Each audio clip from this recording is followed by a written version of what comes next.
जहन में रखें कि जब तक अली घर वापस नहीं आ जाता तब तक मैं दफ्तर नहीं आऊँगी। अब सब आपने संभालना है। ठीक।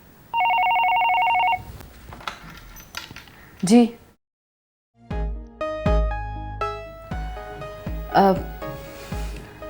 अच्छा ठीक है, मैं बुलवाती हूँ। हसन साहब, वो देखिएगा कोई मुराद साहब आए, उन्हें लेकर आए। ठीक है मैम।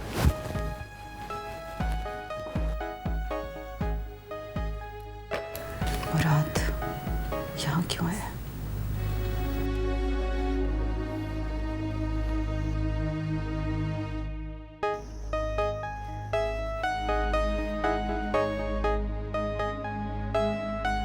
बैठने को नहीं कहोगी?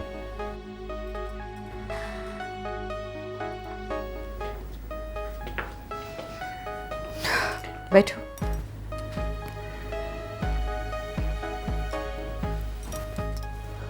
जान सकती हूँ कि मेरे ऑफिस का पता किसने दिया? ज़ेबा, अब तुम कोई मामूली औरत नहीं, शहर की मौजूद शख्सियत हो जिसे ढूंढने में कोई परेशानी नहीं होती। शायद तुम भूल गए मुराद, मेरा तो गांव में भी बड़ा नाम था, बहुत शोहरत थी, बहुत मशहूर थी मैं वहाँ एक काली की तरह। खैर, मैं इसलिए आया था ताकि मैं अपने नाकर्दा गुनाहों की माफ़ी मांग सकूं। तुमने बहुत कुछ बर्दाश्त किया, जुल्म और मजबूरी की इंतहा तक। जुल्म और मजबूरी? सिल्लत भूल गए तुम? हाफजा खराब हो गया तुम्हारा? एक लड़की को अपनी मोहब्बत के सब्ज बाग दिखाकर भाग गए थे तुम, उनको अपने नाकर्दा गुनाह कह रहे हो? मेरे दामन में जो जिल्लत थी वो सब कुछ भूल गए तुम? मैं कुछ भी नहीं भूला, इसलिए तो आज मैं तुमसे रिक्वेस्ट करने आया हूँ कि मुझे मेरी ज़ेबा लुटा दो। ओह, ज़ेबा, वो जो कम्मू कुम्हार की बेटी थी, पूरे 5 लाख में सौदा हुआ था उसका, पूरे 5 लाख में, समझे? ज़ेबा, तंज के नश्तर चलाना छोड़ दो। तुम मुझसे शादी कर लो। क्या? तुमने सोच भी कैसे लिया कि तुम मुझसे शादी की बात करोगे और मैं हाँ कह दूंगी? ये कैसे भूल गए कि मैं एक शादीशुदा औरत हूं और अपने शौहर से बहुत प्यार करती हूं, जो तुमसे मोहब्बत करने की जुर्म में 8 साल की उम्र से मेरे नसीब में आ गया था। ये कैसी शादी है कि आज तक तुम अपने रिश्ते को छुपा रही हो, अपने शौहर से भी और दुनिया वालों से भी? कैसा अनोखा बंधन है ये? अनोखा नहीं, शरई बंधन है ये। निकाह नामा है मेरे पास और उस निकाह को मैंने बहुत दिल से कबूल किया था।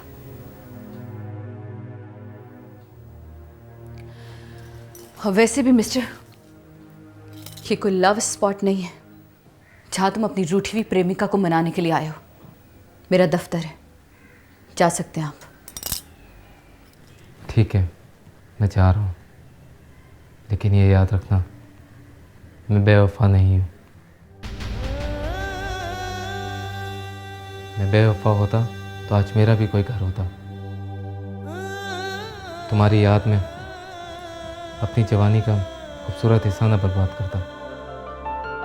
बेवफा, ओ बेवफा, कैसी है अगर जिया जाए ना। बेवफा,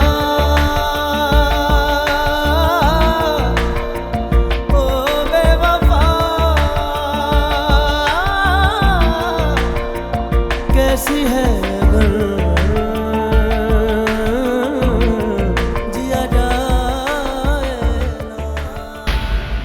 नाराज़ नहीं हूँ मैं ये सोचती हूँ कि हम कभी अपने लोगों की ज़हनियत बदल भी पाएंगे, कभी वो भी हमारी तरह तालीम की इज़्ज़त कर पाएंगे। इरादे मजबूत हों तो प्यार करने वाले भी पहाड़ का सीना चीर देते हैं। हमारे इरादे भी हमारे प्यार की तरह मजबूत हैं, फिर कैसा घबराना। सही कहता है तू, फिर कैसा घबराना।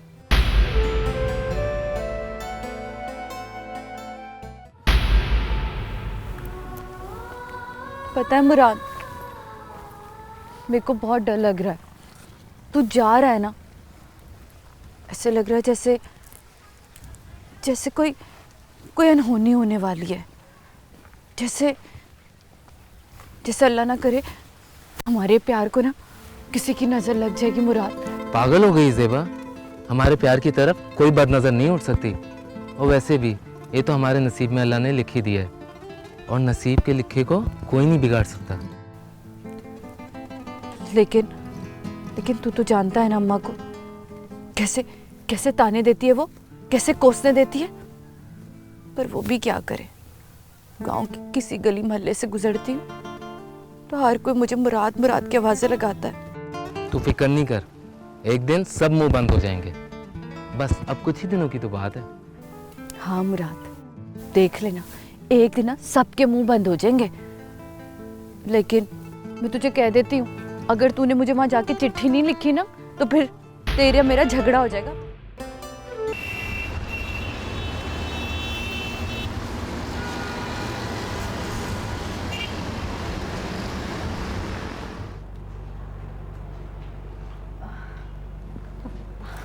क्या हुआ आंटी, आपकी तबीयत तो ठीक है? हाँ नहीं ठीक है तबीयत। तुम्हारी तबीयत कैसी है? मेरी तबीयत तो ठीक है, लेकिन आप कुछ परेशान लग रही। नहीं परेशान तो नहीं हूँ, बस थकन ज़्यादा हो गई है।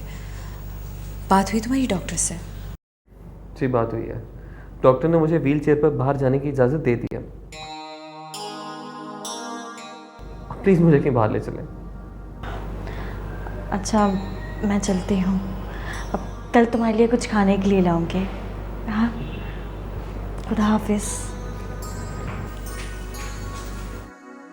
चलो ये तो बहुत अच्छी खबर है। अच्छा मुझे कहीं बाहर ले भी चले ना, मैं तंग आ गया उस कमरे में रह के। प्लीज़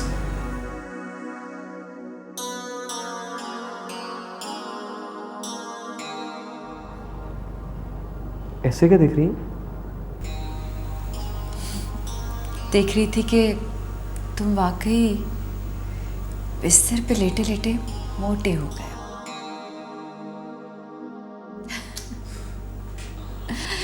व्हील चेयर का कहती हूँ किसी को। अच्छा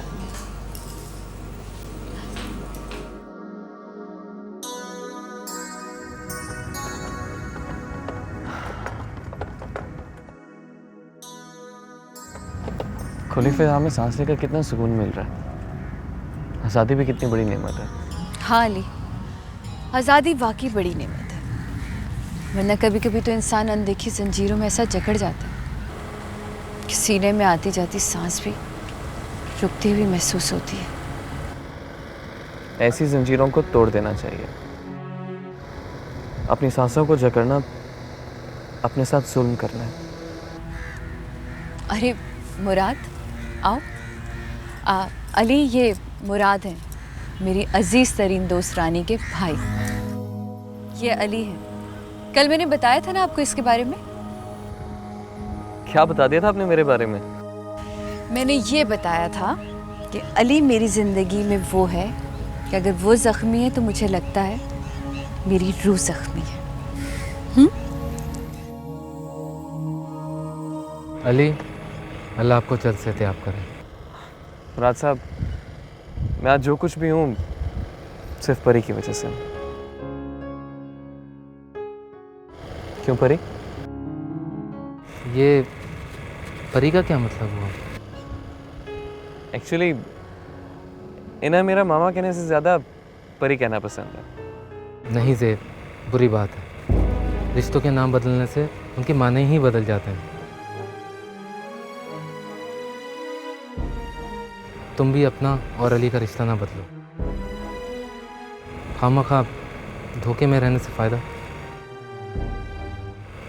ऐसे तो अली को कभी भी नहीं पता चलेगा। तुम उसकी।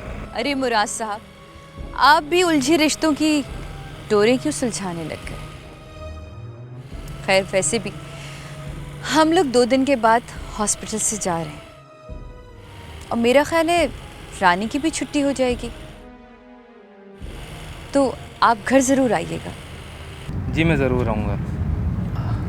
आखिर आपकी मामी ने जो मुझे बुलाया, उनसे बात करना है। अच्छा, खुदा हाफिज़। चलो।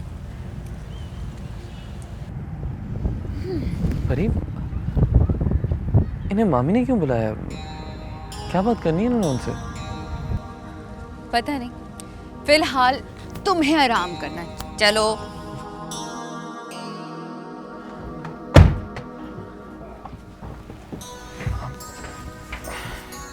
Welcome home. आइए। देख कर उतरना। हाँ हाँ भाई, बिल्कुल ठीक है। और आपके अपने बहादुर बेटे को खुद चलना। आप प्लीज़ मेरा साथ ना छोड़िएगा, वरना मैं कदम भी नहीं चल पाऊंगा। मैं तो तुम्हारा वक्ती सहारा हूँ। ठीक हो जाओ, फिर मुस्तकिल सहारा भी ले आऊँगी। हमीदन सदके के बकरे भिजवा दिए थे ना मदरसे में? अच्छा चलो। ये बकरे बेचारों के क्या कसूर है? अरे बला टालते हैं और सुन्नत रसूल है। बस देख के स्टेप पे देख के आराम से। हाँ शाबाश। चलो। हाय हाय बेचारे अली भाई। अरे आराम से उमर, आराम से। दर्द हुआ? बेचारे अली भाई हॉस्पिटल में भी यही पुकारते रहते थे, हमीदन कॉफी ले आओ।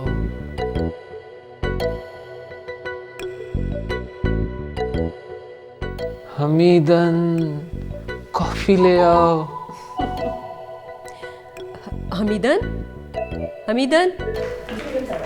हमीदन ऐसा करना कि ड्राइवर के हाथ खाना भिजवा देना अस्पताल, मुराद और रानी के लिए। और मुराद से कहें कि कल जैसी छुट्टी हो रानी को लेकर यहाँ आ जाए। यहाँ क्यों? भाई रानी 2-4 दिन यहाँ आराम कर लेगी।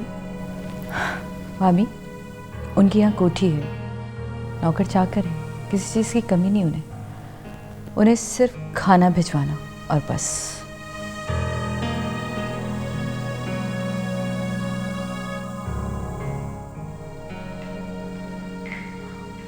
फरीब, आने दे, उन्हें क्या फ़र्क पड़ता है? आखिर वो आपके गांव के रहने वाले हैं। गांव के रहने वाले हैं तो क्या हुआ? पूरा गांव शहर आ जाएगा तो इस घर में रख लेंगे हम। आप कॉफ़ी पियोगे? वो मैं। हमीदन कॉफी ले आओ। मुझे ठीक हो जाने दो, फिर तुम्हें भी ठीक करूंगा मैं।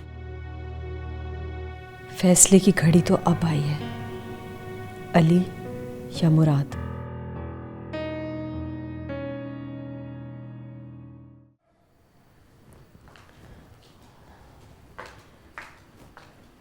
ज़ेब, उठो भाई, शाम हो गई है, कितना सोओगी? सिवा भी आँख लग गई थी, वो हॉस्पिटल में जाग के नींदें नहीं पूरी हुई ना, इसलिए। क्यों? अरे भाई, मेहमान आए हैं नीचे, मारिया और उसके घर वाले, और अलीना और उसकी मम्मी। क्यों आए? कुछ तो अकल करो। अली घर आया है, उसकी मुबारकबाद देने के लिए आए हैं। तो मामी, मेरा आना कुछ ज़रूरी तो नहीं है ना, आप है ना, सोने दें। वो तुम्हें ही तो मुबारकबाद देने आए हैं। चलो उठो, जल्दी से तैयार होकर नीचे आओ। मैं जब तक जाके हमीदन से कहती हूँ कि चाय वगैरह का बंदोबस्त करें। जल्दी आना। क्या मुसीबत है, अपना हक जताने के लिए आ गए।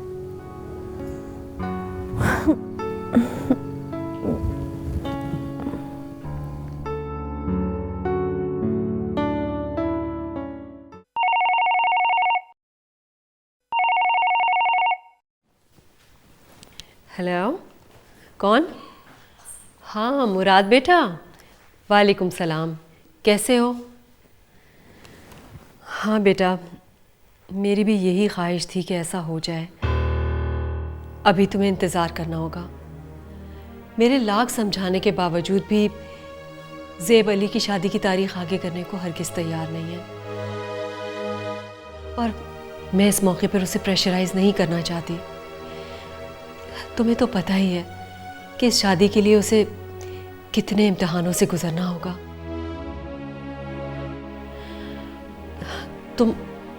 तुम उसका ख्याल अपने दिल से निकाल दो। उसे मजीद इम्तिहानों में मत डालो। तुम तो जानते हो कि किस तरह उसने अपने प्यार की कुर्बानी देकर अपनी अना का भरम रखा हुआ है। खुदा के लिए उसे मत मजबूर करो।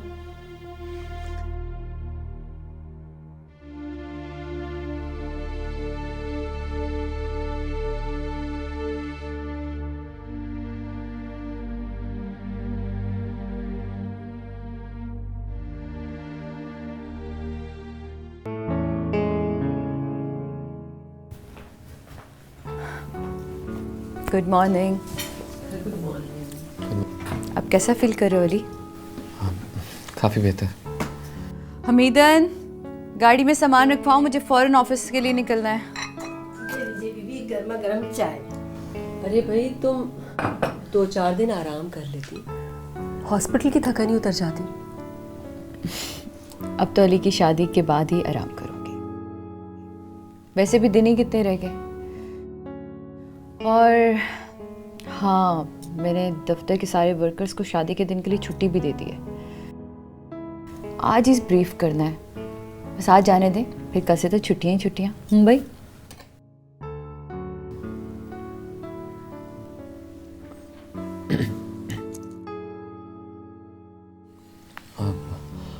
वो आज क्यों ना मुराद अंकल और उनकी सिस्टर को डिनर पे बुला लें। काफी मोहब्बत करने वाले लोग हैं। क्यों, क्या जरूरत है? मामा प्लीज, मामा मुराद अंकल बहुत अच्छे इंसान हैं, और फिर उनका ताल्लुक हमारे गांव से भी है। मैंने कब कहा कि वो बुरे हैं? शादी में सिर्फ 15 दिन रह गए, काम निपटा लिए जाए, बाद में ये दोस्तियां निभा ली जाएंगी। नाश्ता मैं बाद में कर लूंगी।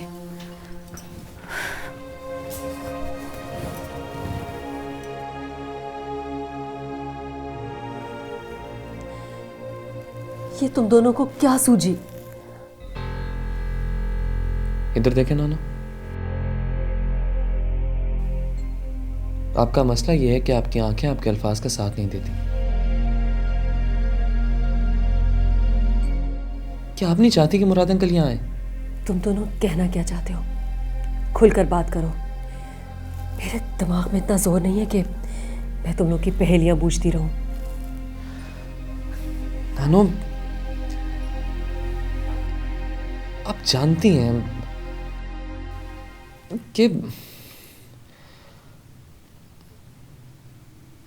मुराद अंकल परी की मोहब्बत है।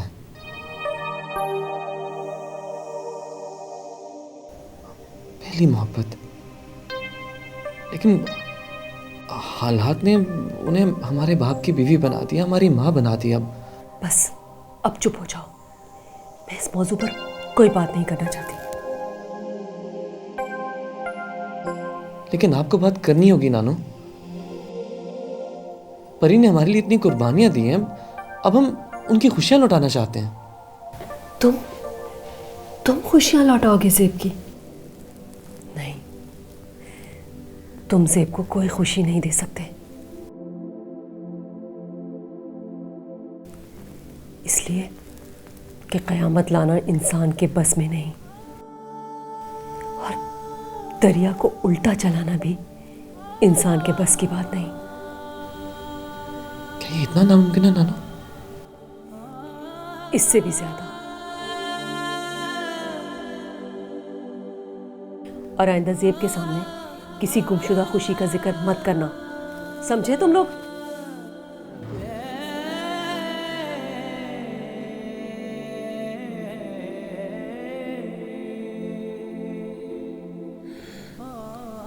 भाई भाई ये कैसा राज है जिसने हमारी मामा की जिंदगी को उलझनों में घेरा हुआ है?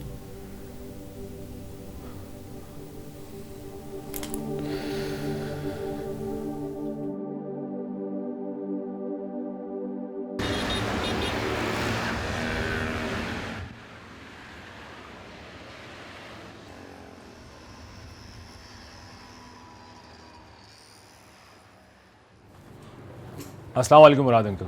वालेकुम सलाम। कैसे हैं आप? अस्सलाम वालेकुम। कैसे वाली?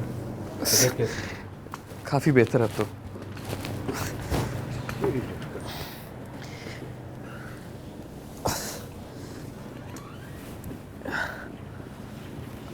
इस दावत की वजह पूछ सकता हूँ मैं?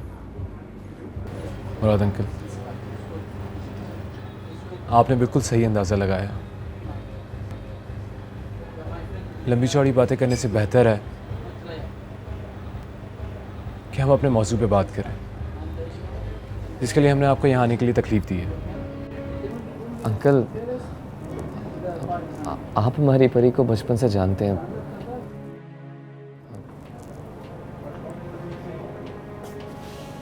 उनकी आंखों में जो तलाश है, जो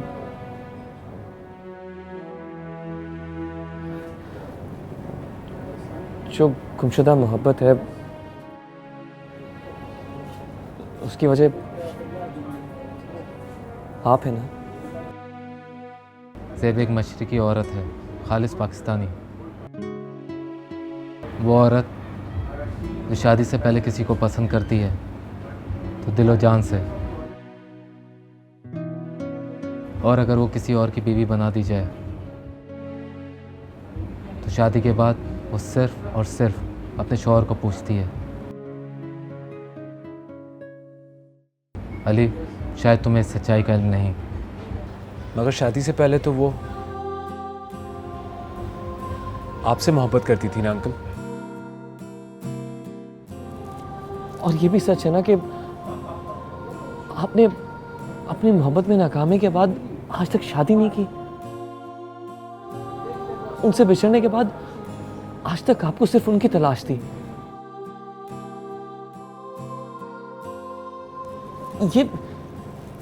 ये जज्बे, ये दुख मैंने देखे उनकी आंखों में। जो जज्बे, जो दुख तुमने ज़ेब की आंखों में देखे, उनकी वजह मैं नहीं बल्कि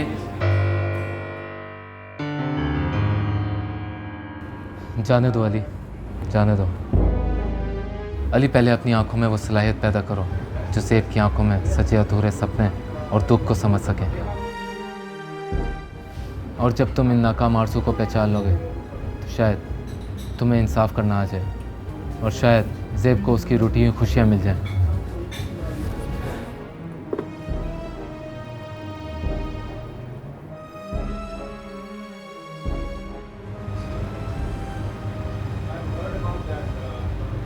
भाई नानू के बाद मुराद अंकल भी हमें खुलाओं में मोहल्लत कर गए।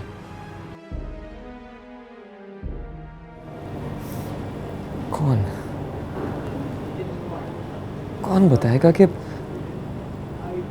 परी की आंखों में किसकी हसरत, किसकी आरज़ू है? कौन?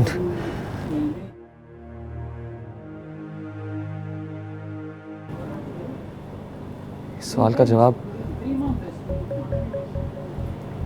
खुद परी के अलावा कोई नहीं दे सकता।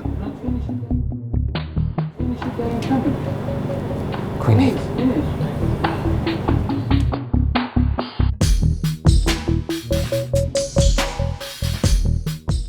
जाए